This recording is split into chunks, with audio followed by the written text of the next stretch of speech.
mental illness is not supposed to be on the board of directors.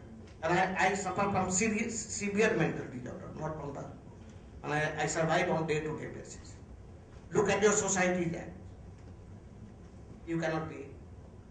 So you look at any act of today, the situation is so pathetic. Yeah, society act is the same. You can't be on.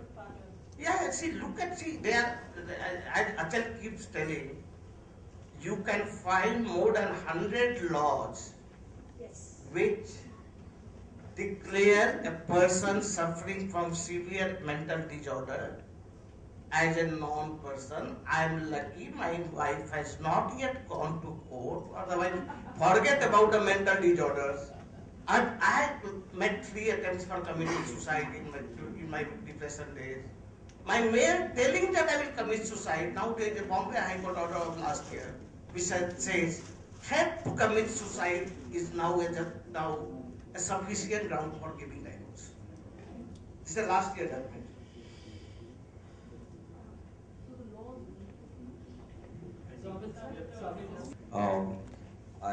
Just a couple of comments. One is that what is very interesting is if you look at Akileshwar brought up this issue of unsound mind, and that many laws repeatedly refer to unsound mind. The interesting thing is that almost nowhere is there a definition of unsound mind.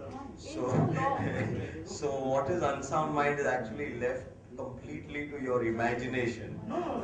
You have to go to a Constituent Assembly debate in 1947. I know, but what I'm saying is, look, at the practical level, when that is going to get interpreted, how does it get interpreted? So I think what happens then is the interpretation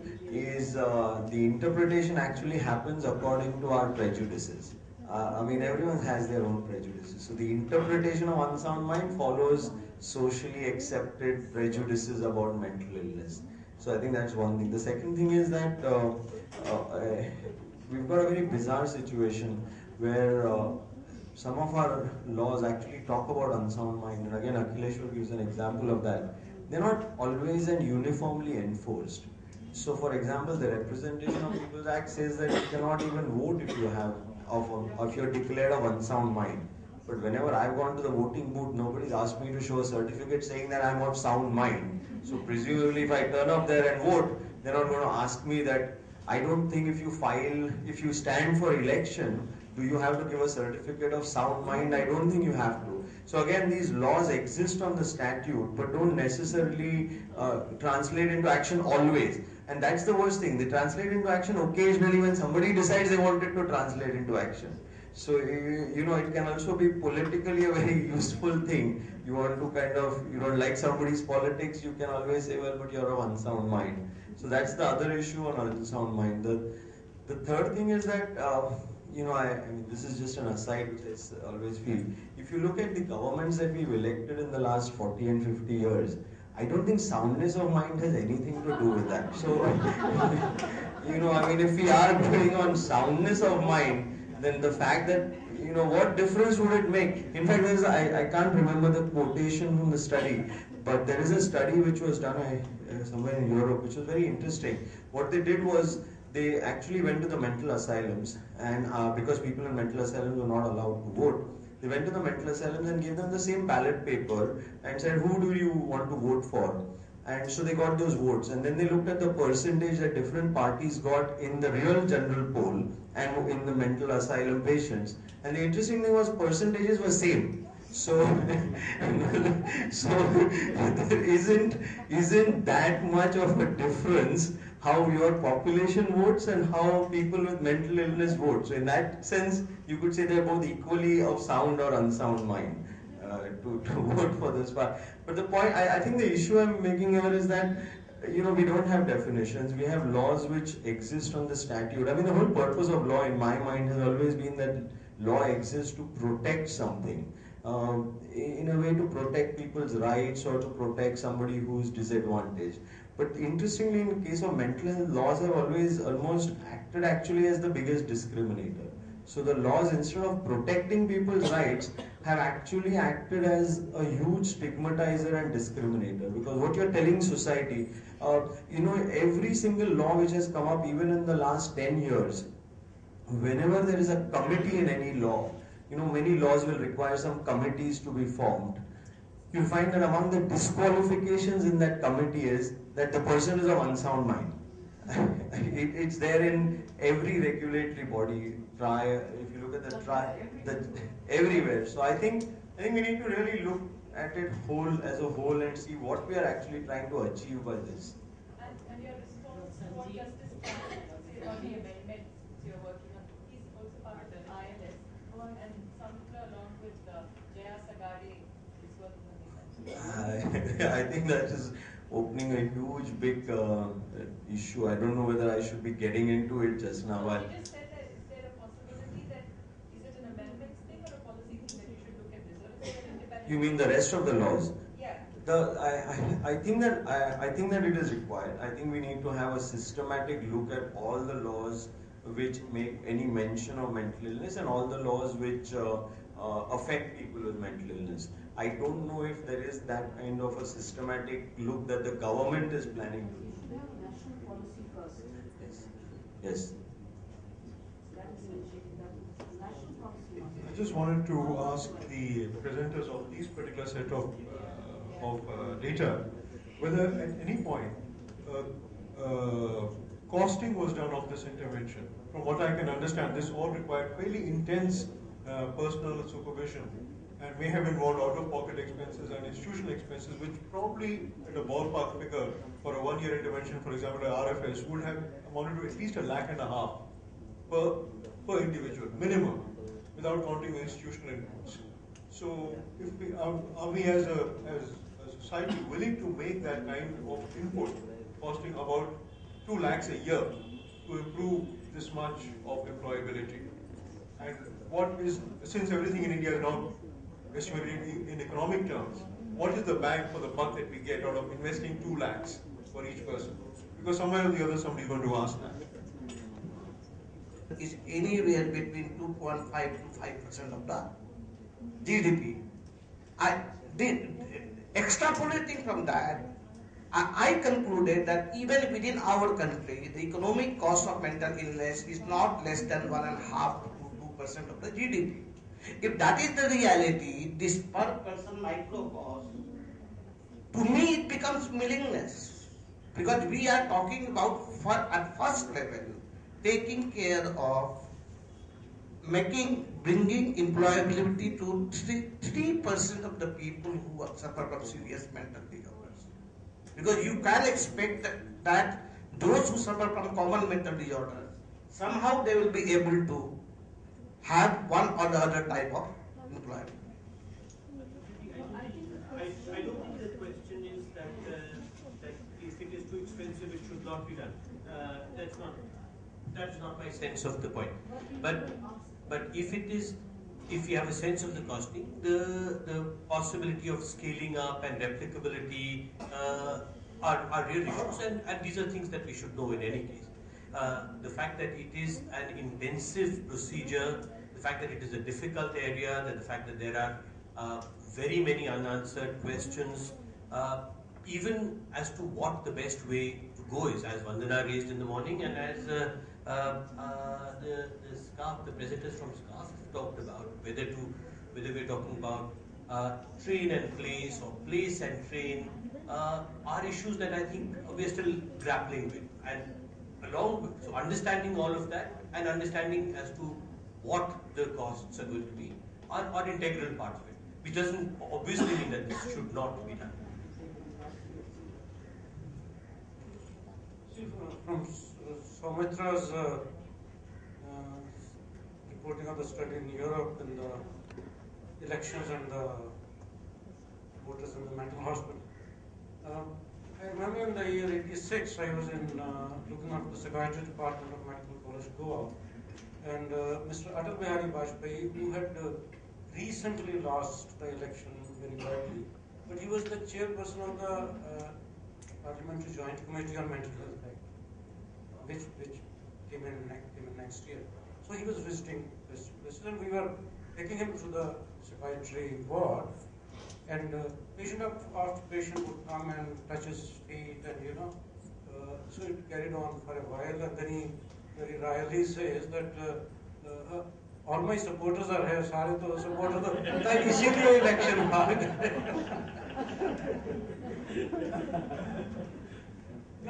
On a serious note,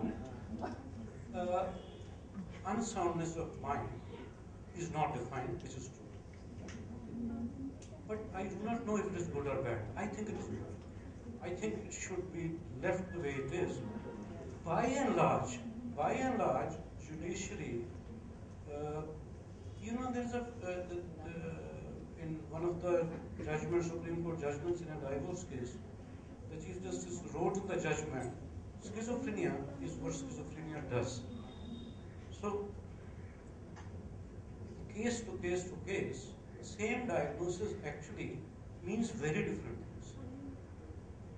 Similarly, in the criminal justice system, we have this section which says that if a person at the time of committing the crime is not aware of the nature of the crime or the consequences thereof, then he is not guilty of the crime.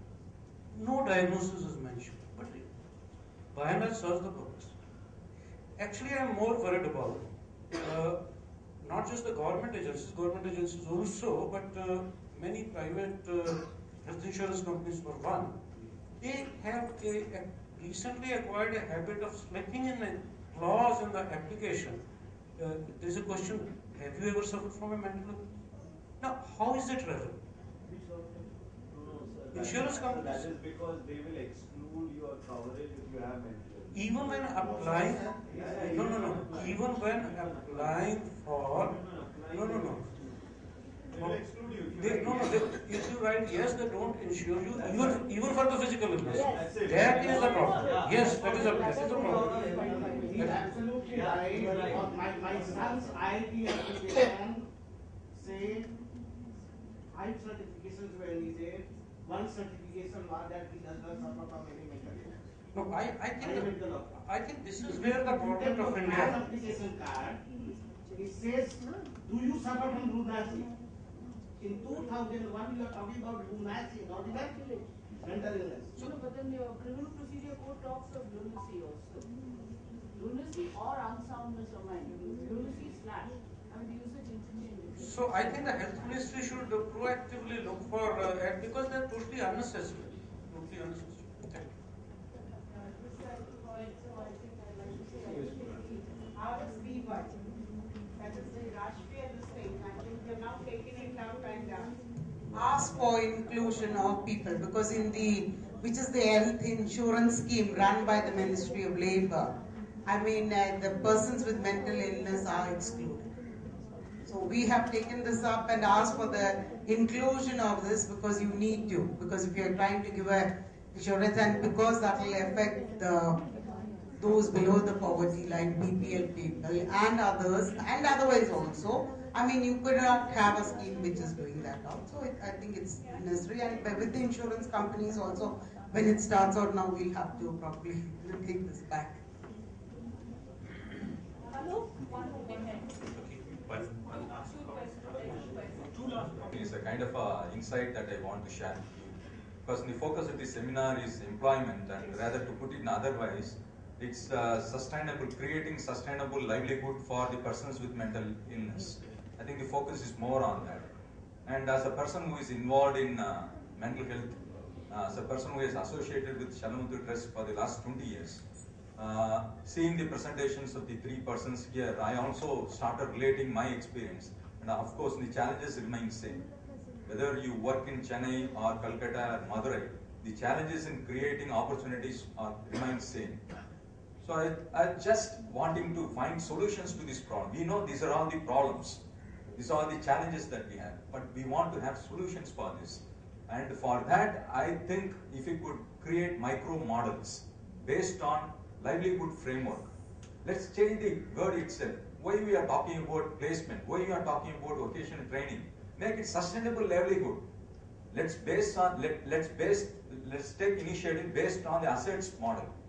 I think we need to create micro models. I think NGOs who are involved in the mental health field has to develop micro models, has to showcase these micro models so that now it can be replicated. And I think this is the right time, because that's what we are doing at Chanamuthu Trust. We are rejigging what we are doing so far on vocational rehabilitation. So we are trying to focus more on livelihood based on assets. We are basically focusing on human asset. What about social assets? And stigma is the biggest challenge, let me tell you honestly. And what we are going to do with this? How are you going to eliminate stigma? Various levels. Your self-stigma, your family stigma, your social stigma. What's the solution for this? I think this is the biggest challenge. I think if the participants here, if all of us can join together and create a model, wonderful model, that will be the success of this particular seminar. Thank you. Thank you very much. Is there anyone else? Targeting what I would loosely call a kind of sheltered workshop kind of system. What were cases like what Akhilesh was mentioning? People who may or may not have realized that they've had a mental health problem, who have been in some kind of job, maybe some kind of career, and who halfway through have come to terms with the fact that they have a pretty severe mental illness which could recur. What are we going to be doing about that population of people? We seem to be talking only about skills. We seem to be talking only about, self-employment or sustainability.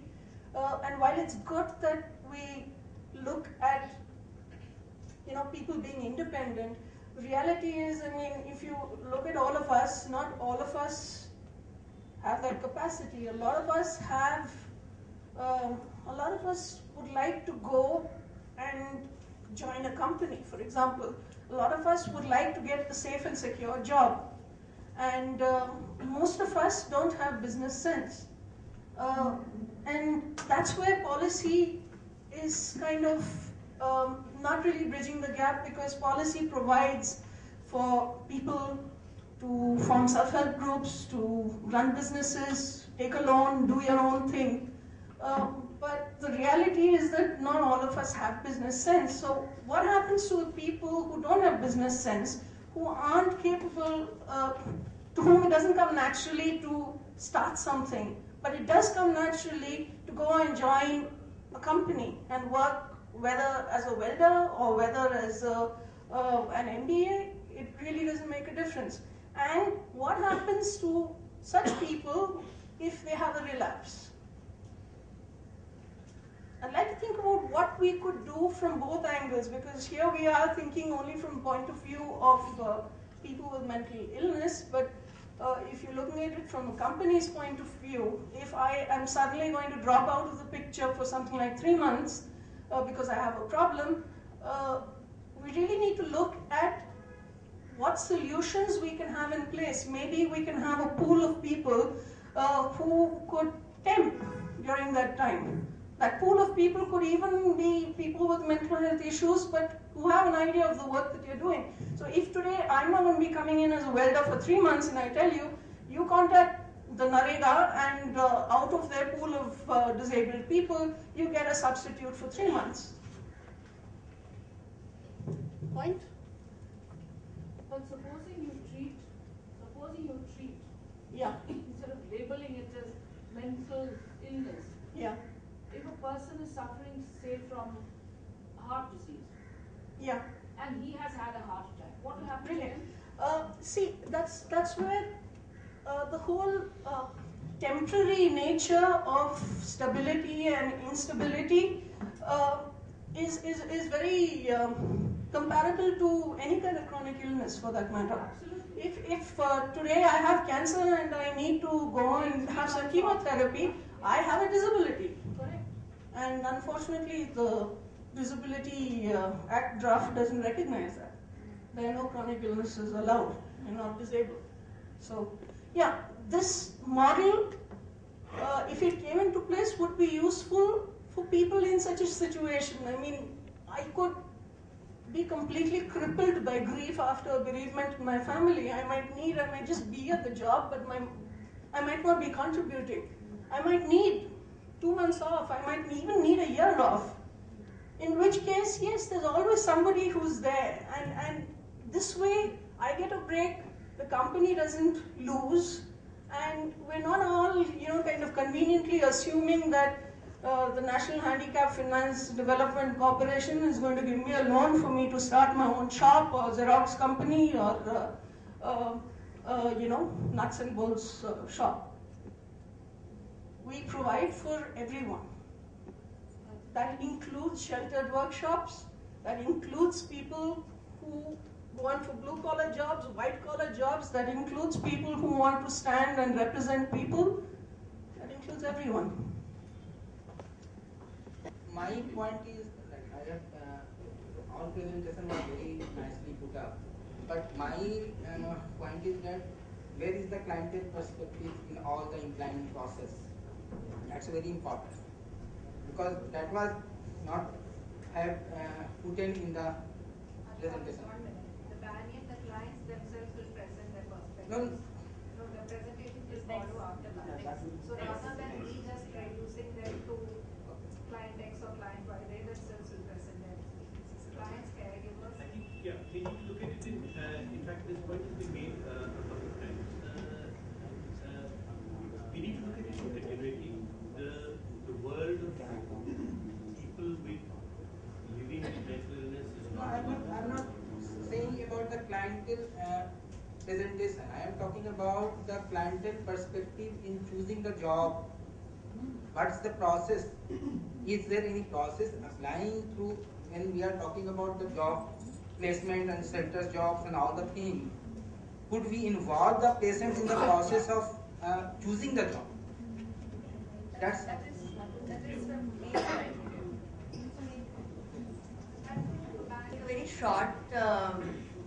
Very short point here in response to the point that you made about the need for models.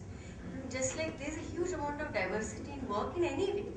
Many of the way we live our life, the way we have in different situations in our life.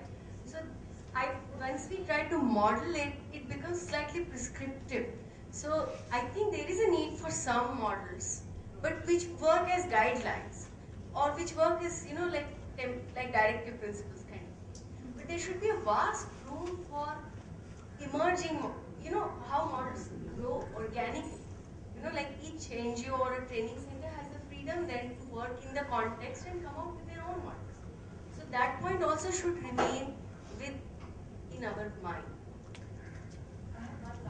Socio-economic background different in each of these cases? And if so, is there a correlation between that and work placement, one? And two, is there a correlation between education and work placement? I know, Scarf, you said that there was, and this is an extension of the morning's conversation, that if they were educated, then beyond a certain level, then work placement sort of worked better. Which I focused during the presentation, the patients were all educated. They had a 14 years of education. So that would mean college. Yeah, 14 years is 12 is college. Yeah. So it happened to be that we didn't select the sample like that. It happened to be like that. And but the education, it was same between the employed and the unemployed group. There was no difference in the mean education level. And this was from Scarf inpatient or community? It's called outpatient. But the patients living in Chennai, it was not from the community. Socioeconomic background? That was not any, there was no any significant difference between the groups. Yeah, between those two groups, but both belong to like low, middle? No, it was a mixed group of all differential strata. Did you pick up any trend of greater placement with No, age? no. Halfway home study? Yeah. I'm not sure I have to get my head. Education? Because the kind of people that you had, I met Yeah. when you were educated. I'm not sure. I'll look it up and let you know. The clients who use the Banyan's outpatient I would say, belong to what Professor Parshuram referred to as 77% of the poor and vulnerable population in India. And since the sample that we drew, it was more or less a matched sample. Workers and non-workers had similar demographic and social characteristics. It was chosen like that for a particular, to identify these differences in BPRs and ideas. It's very different from the clients who access the SCARF clinic, because here I would say the mean years of schooling would be in the range of 5 to 7 years. Yeah. Outpatient. Outpatient. And staff will work with different groups of people. The